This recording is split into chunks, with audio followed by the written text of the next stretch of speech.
سؤال بيجي في بال ناس كتير. ليه الشركات الكبيرة بتسيبنا نسرق برامجها؟ يعني هل هم مش واخدين بالهم؟ لا خالص. الموضوع ده مش صدفة أبداً، دي خطة مدروسة بالملي. النهاردة بقى هنفك شفرة السر ده ونعرف إيه اللي بيحصل وراء كواليس في عالم البيزنس. المشهد ده أكيد مألوف لناس كتير. الساعة 2 بالليل بتطفي الأنتي فيروس وانت قلقان شوية، وتشغل ملف كراك. تظهر الشاشة السوداء دي وتفضل مستني الكلمة السحرية باتش، تدوس عليها ومبروك، البرنامج اشتغل ببلاش. في اللحظة دي بالذات الواحد بيحس بإحساس انتصار كده، إنه قدر يضحك على شركة قيمتها مليارات ويمكن تريليونات الدولارات. بس الصدمة الحقيقية بقى في اللي جاي ده.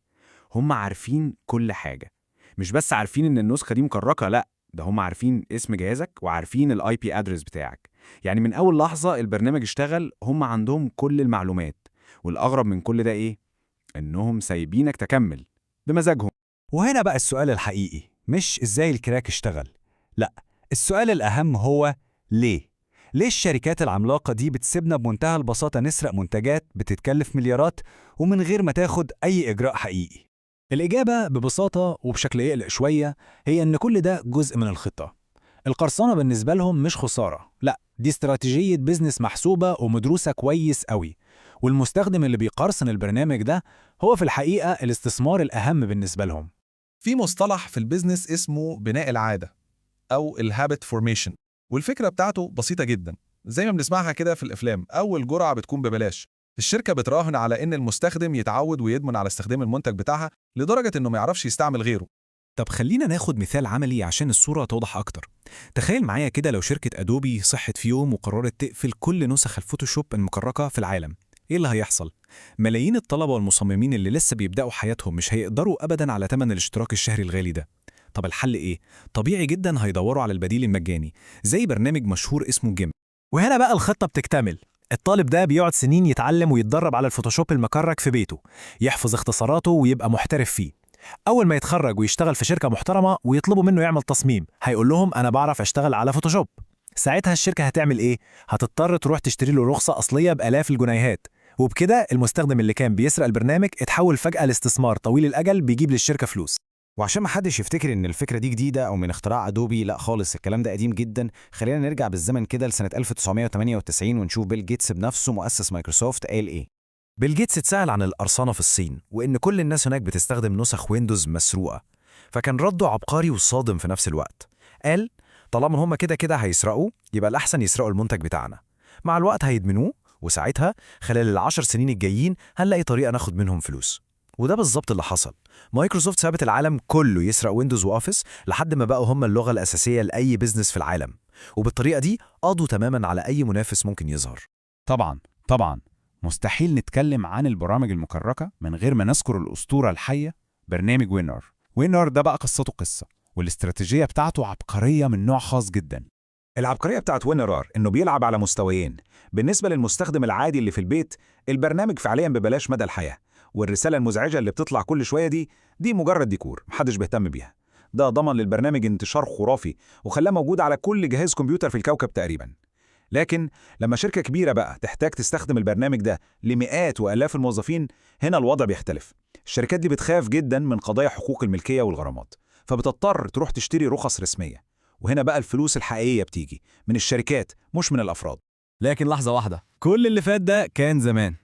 اللعبة دي كانت شغالة وزي الفل لحد ما الشركات نفسها زهقت وقالت كفاية كده، ودلوقتي قرروا يغيروا قواعد اللعبة كلها. المعركة دخلت مرحلة جديدة تماماً. إيه اللي اتغير بالظبط؟ نظام الاشتراكات الشهرية والسنوية. يعني بدل ما الواحد كان بيشتري البرنامج مرة واحدة وخلاص، دلوقتي لازم يدفع كل شهر أو كل سنة. بس دي مش النقطة الأهم. الأهم إن المميزات الجديدة والقوية فعلا، خصوصا أدوات الذكاء الاصطناعي، بقت كلها شغالة أونلاين. يعني لازم تتصل بسيرفرات الشركة عشان تشتغل، وده بيخلي أي كراك قديم بيشتغل أوفلاين تقريبا ملوش أي لازمة.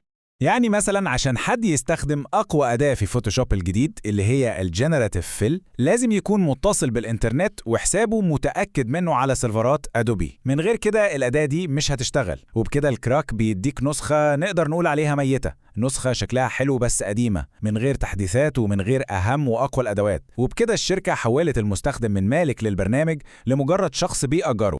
تمام، بس القصة لسه ما خلصتش. في لاعب تالت في المعادلة دي كلها، لاعب خطير جدا واحنا يمكن مش واخدين بالنا منه. الشخص أو الفريق اللي عمل الكراك ده أصلا، يا ترى هو بيتعب وبيخاطر بكل ده عشان يقدم لنا خدمة مجانية حبا في البشرية يعني؟ في مقولة شهيرة جدا في عالم التكنولوجيا بتقول لو انت مش بتدفع ثمن المنتج يبقى غالبا انت هو المنتج. والمقولة دي بتنطبق على الكراكات بشكل مرعب. كتير جدا من ملفات الكراكس دي بتبقى ملغمة ببرامج خبيثة.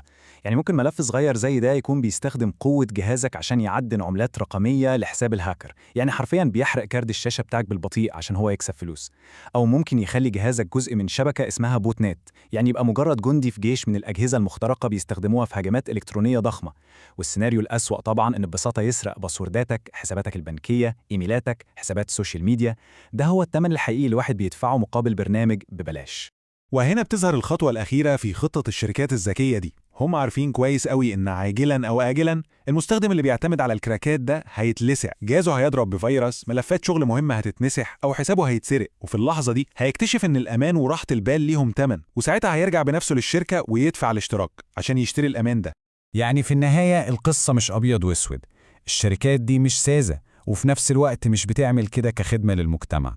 وجود المستخدم اللي بيستعمل الكراك ده هو حجر أساس في استراتيجيتهم، هو اللي بيعملهم دعاية مجانية، هو اللي بيقضي على المنافسين الصغيرين، هو اللي بيدرب لهم موظفين المستقبل ببلاش. الحقيقة إن المستخدم ده مش بيسرق الشركة، هو يعتبر موظف مجاني في قسم التسويق والانتشار بس من غير ما يعرف.